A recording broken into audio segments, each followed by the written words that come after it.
Welcome to the Salmon Runs YouTube. Enjoy the video.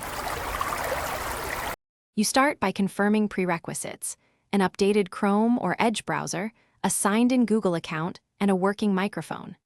Once done, open browser settings and enable site microphone access so Assistant can hear you. Install the official Google Assistant app for Linux/Windows if available, or enable the built-in Assistant on your Chromebook through Settings, Search, and Assistant.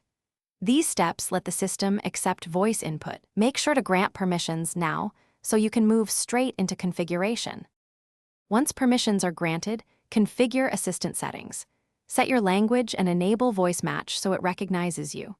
Next, link services, connect Google Calendar, email, and any smart home devices from the Services menu, because integration makes Assistant useful beyond simple queries.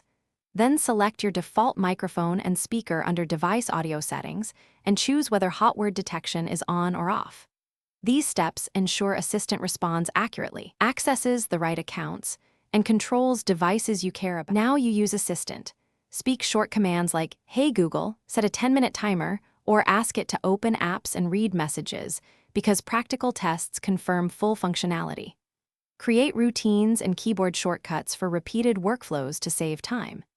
If Assistant fails to respond, restart your browser or laptop, verify microphone access, and relink your Google account in Assistant settings. One key troubleshooting tip: test the mic in another app to rule out hardware issues before changing Assistant configurations.